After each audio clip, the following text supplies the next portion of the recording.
Hello everyone, आज हम लोग विटामिन के बारे में पढ़ेंगे। विटामिन में हम लोग क्या क्या चीज़ें पढ़ने वाले हैं यहाँ पे। तो सबसे पहले हम लोग यहाँ पे पढ़ेंगे इंट्रोडक्शन, ठीक है। उसके टाइप्स एंड क्लासिफिकेशन, विटामिन को कितने पार्ट में डिवाइड किया गया उसके बारे में। फिर विटामिन्स का एक एक करके हम लोग सारे विटामिन्स को पढ़ेंगे, vitamin A, vitamin B, C, D, E, K, N, ठीक है। तो उसका हम लोग क्या क्या प्रत्येक विटामिन का हम लोग क्या क्या पढ़ेंगे, केमिकल नेम के बारे में पढ़ेंगे, उससे होने वाली डिजीज के बारे में पढ़ेंगे कि जब शरीर में उस विटामिन की कमी हो जाए तो कौन सी डिजीज होती है। सोर्सेज कहाँ से हम ले सकते हैं, कौन सा फ्रूट्स फल क्या खा सकते हैं उसके लिए। फिर फंक्शंस, वो विटामिन जो है हमारे शरीर में क्या फंक्शन करता है, क्यों ज़रूरी है हमारे लिए वो विटामिन, ठीक है। तो ये सारी चीज़ें हम लोग वन बाई वन करके आगे हम लोग पढ़ेंगे। तो सबसे पहले इसमें हम लोग पढ़ेंगे इंट्रोडक्शन, ठीक है। वाइटामिन्स जो होती है कार्बोनिक कंपोनेंट, ठीक है। कार्बोनिक कंपोनेंट यानी ये ऑर्गेनिक कंपोनेंट है, ठीक है, ऑर्गेनिक कंपोनेंट है। Which are require for metabolic activity of body. Vitamin हमारे शरीर में क्यों ज़रूरी है, क्योंकि ये हमारी मेटाबॉलिज्म जो होती है उसको हेल्प करती है, मेटाबॉलिक एक्टिविटी में हेल्प करती है वाइटामिन, ठीक है। Our body can not able to make vitamins, हमारी जो शरीर है वो वाइटामिन्स नहीं बना सकती है, इसलिए हमें बाहर से विटामिन लेने की ज़रूरत पड़ती है, ठीक है। हमारी शरीर जो है विटामिन को नहीं बना सकती है, ठीक है। तो हमें इस विटामिन को कहाँ से लेना पड़ता है, बाहर से, डाइट के थ्रू, कुछ हमें खा पी के बाहर से हमें लेना पड़ता है विटामिन्स को, ठीक है। विटामिन्स जो होती है ये माइक्रोन्यूट्रिएंट्स है, क्या है ये, माइक्रोन्यूट्रिएंट्स। अब मैं आपको यहाँ बताऊँगी माइक्रो और मैक्रोन्यूट्रिएंट्स क्या होती है। न्यूट्रिएंट्स होती है, ठीक है, पोषक तत्व हमारे शरीर में 5 होते हैं, ठीक है। Carbohydrate, fat, proteins, vitamins and minerals, ठीक है। ये 5 न्यूट्रिएंट्स होते हैं। इन 5 न्यूट्रिएंट्स को 2 पार्ट में डिवाइड किया गया है, मैक्रोन्यूट्रिएंट्स एंड माइक्रोन्यूट्रिएंट्स। मैक्रोन्यूट्रिएंट्स में आ जाते हैं कार्बोहाइड्रेट, फैट एंड प्रोटीन्स, और माइक्रोन्यूट्रिएंट्स में विटामिन्स एंड मिनरल्स, ठीक है।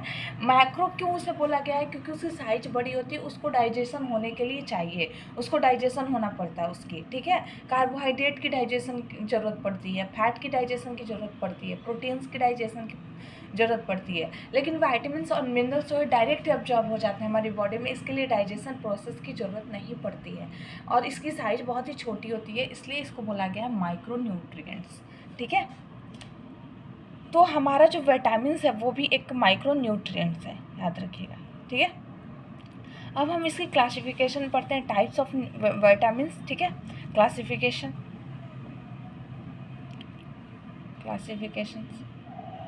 ठीक है।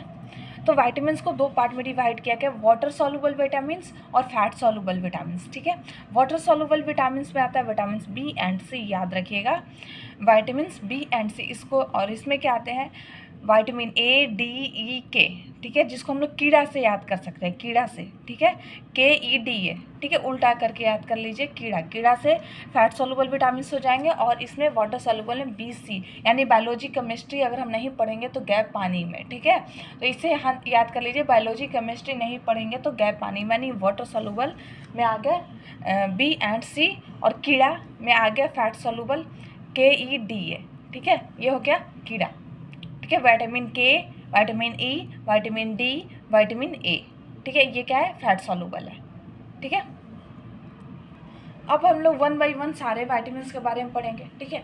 विटामिन ए, यहाँ पे विटामिन ए में हम लोग, या फिर सारे जो विटामिन पढ़ेंगे उनमें क्या क्या चीज़ें हम पढ़ने वाले हैं। सबसे पहले पढ़ेंगे केमिकल नेम, उनका फंक्शन क्या होता है, ठीक है, हमारी बॉडी में कैसे कार्य करते हैं, क्या कार्य करते हैं, डेफिशिएंसी और सोर्सेज, ठीक है। सोर्सेज हम कहाँ से उसे ले सकते हैं, डेफिशिएंसी अगर हमारी बॉडी में उसकी कमी हो गई तो कौन सी डिजीज होंगी, ठीक है, इसके बारे में हम लोग पढ़ेंगे। सबसे पहले विटामिन ए का केमिकल नेम होता है रेटिनॉल, जो कि फैट सॉल्युबल है। अभी हमने पीछे पढ़ा, कीड़ा जो होती है वो फैट सॉल्युबल, विटामिन के, ई, डी, ए, ठीक है। तो क्या है, ये फैट सॉल्युबल है। इसके फंक्शन क्या होते हैं हमारी बॉडी में, it help to muscles and bone to make a strong, ठीक है, ये हमारे मसल्स और बोन को क्या करती है, स्ट्रॉन्ग करती है। Maintain calcium level in blood में कैल्शियम लेवल को मेंटेन करती है। फिर उसके बाद it helps in proper vision, ठीक है, हमारे शरीर में प्रॉपर विजन के लिए ये बहुत ज़्यादा ज़रूरी होता है। ये तो हमें पता है कि हमारे आई के लिए सबसे ज़्यादा जो विटामिन ज़रूरी होता है वो होता है विटामिन ए, ठीक है। तो हमारी प्रॉपर विजन, हमें प्रॉपर तरीके से देखने के लिए विटामिन ए हमारे शरीर में होना बहुत ज़रूरी है, ठीक है। अब इसकी डेफिशिएंसी हो जाए, इसकी कमी हो जाए हमारे शरीर में अगर विटामिन ए की, तो कौन सी बीमारी होगी? ठीक है, हमारे शरीर में इसकी डेफिशिएंसी कमी हो जाए तो कौन सी बीमारी होगी? ठीक है, नाइट ब्लाइंडनेस। कौन सी बीमारी होती है? Night blindness. ठीक है, नाइट ब्लाइंडनेस। और सोर्सेज क्या है, हम इसे कहाँ कहाँ से ले सकते हैं? विटामिन ए को हम कौन कौन से फ्रूट फल से ले सकते हैं? मिल्क, एग, पनीर, वेजिटेबल्स में मोस्टली ग्रीन वेजिटेबल्स हम ले सकते हैं जिसमें विटामिन ए भरपूर मात्रा में होती है। ठीक है, अब उसका हम लोग पढ़ने वाले हैं अब नेक्स्ट विटामिन बी। ठीक है, तो आप लोगों ने बहुत सुना होगा डॉक्टर को बोलते हुए, चाहे खुद भी पढ़ा होगा कहीं, विटामिन बी कॉम्प्लेक्स के नाम से। हर जगह जो होता है विटामिन ए होता है, सी होता है, बी होता है। ठीक है, लेकिन यहाँ बी के केस में कॉम्प्लेक्स वर्ड जुड़ा हुआ है। क्यों? क्योंकि इसका बहुत सारा क्लासिफिकेशन होता है। बी जो होती है वो बहुत सारे क्लासिफिकेशन होती है विटामिन बी के। ठीक है, vitamin B1, B2, B3, B5, B6, B7, B9, B12। ठीक है, और इसकी ये होती है सारी केमिकल नेम। ये केमिकल नेम याद होना चाहिए सबको। ठीक है, क्योंकि ये डायरेक्ट उठा के क्वेश्चन में पूछ दिया जाता है MCQs में। ठीक है, विटामिन B1 को थायमिन के नाम से जानते हैं, विटामिन B2 को राइबोफ्लेविन के नाम से, विटामिन B3 को नियासिन के नाम से, विटामिन B5 को पैंटोथेनिक एसिड के नाम में। पायरिडॉक्सिन विटामिन 6 होती है, विटामिन 6 बड़ी कॉमन है pyridoxine. Biotin vitamin B7, folic acid के नाम से विटामिन B9, विटामिन B12 को, ये भी B12 बड़ी कॉमन है। ठीक है, ये हम लोग डाइजेस्टिव सिस्टम में भी सुना होगा विटामिन B12 के बारे में। साइनोकोबालामाइन। ठीक है, साइनोकोबालामाइन। ये सारे जो नाम है वो आपको याद करने पड़ेंगे। ठीक है, याद करना चाहिए। ठीक है, अब यहाँ पे विटामिन बी के हम लोग क्या पढ़ेंगे? फंक्शन। विटामिन बी के ये क्या है? फंक्शन है, डिजीज है और इसके सोर्सेज है। फंक्शन क्या है? मेंटेन करता है ब्लड लेवल, हमारे शरीर में ब्लड लेवल को मेंटेन करता है। ये जो विटामिन B12 है ना, विटामिन B12, ठीक है, ये हमारे शरीर में ब्लड लेवल को मेंटेन करने में हेल्प करता है B12। ठीक है, अगर हमारे शरीर में B12 की कमी हो जाए ना तो उसके बाद पर्नीशियस एनीमिया हो जाती है। ठीक है, पर्नीशियस एनीमिया, ये विटामिन B12 होती है ना, हमारे डाइजेस्टिव सिस्टम से लिंक्ड होती है। वहाँ पे ये रेड ब्लड सेल की अब्जॉर्प्शन में, आरबीसी को बनाने में हेल्प करती है। अगर इसकी कमी हो जाए तो हमारे शरीर में पर्नीशियस एनीमिया होने की चांसेस रहती है। इसलिए ब्लड लेवल को मेंटेन करने में हेल्प करती है हमारे शरीर में। मेंटेनिंग ब्लड प्रेशर भी रिलेटेड है ब्लड से। अगर हमारे शरीर में ब्लड की कमी होगी तो हम हाइपोटेंशन में जा सकते हैं। ठीक है, अगर ब्लड लेवल की ज़्यादा हो जाए तो हाइपरटेंशन में जा सकते हैं। तो ये ब्लड प्रेशर को भी मेंटेन करके रखती है। Skin protection, hair growth and brain functioning में भी हेल्प करती है। ठीक है, अब इससे रिलेटेड डिजीज कौन कौन सी डिजीज होती है? ठीक है, तो विटामिन बी से कौन कौन से रिलेटेड, इसकी कमी हो जाए बी की तो कौन कौन सी डिजीज होती है? बेरी स्किन ड्राइनेस, हेयर फॉल और मेंटल डिसऑर्डर। अभी मैंने बताया ऊपर कि ब्रेन की फंक्शन में हेल्प करती है। तो अगर ब्रेन की फंक्शन प्रॉपर तरीके से ना कर पाए, उसकी कमी हो जाए विटामिन बी की, तो हमारी मेंटल डिसऑर्डर हो सकती है। हेयर ग्रोथ में हेल्प करता है, तो अगर उसकी कमी हो जाए तो हेयर फॉल होगी।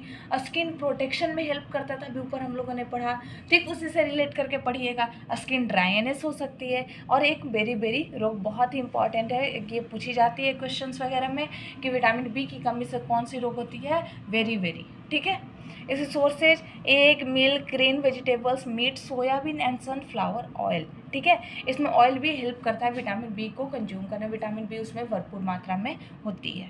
ठीक है, नेक्स्ट अब हम लोग पढ़ेंगे विटामिन सी के बारे में। ठीक है, विटामिन सी का केमिकल नेम होता है स्कॉर्बिक एसिड। ठीक है, जो कि वाटर सॉल्युबल होता है। बी और सी क्या था? Water soluble. Function important for the skin के लिए विटामिन सी जो होता है बहुत ज़्यादा इंपॉर्टेंट होता है। और हमारे इम्यून सिस्टम के लिए भी बहुत ज़्यादा इंपॉर्टेंट होता है। हमारे बॉडी में किसी भी तरह का इन्फेक्शन जब हो जाता है तो डॉक्टर विटामिन सी की गोली जरूर प्रिस्क्राइब करता है। ठीक है, तो विटामिन सी हमारे लिए उसके लिए भी जरूरी नहीं है। ठीक है, मोस्ट इंपॉर्टेंट फॉर स्किन के लिए बहुत ज़्यादा जरूरी है।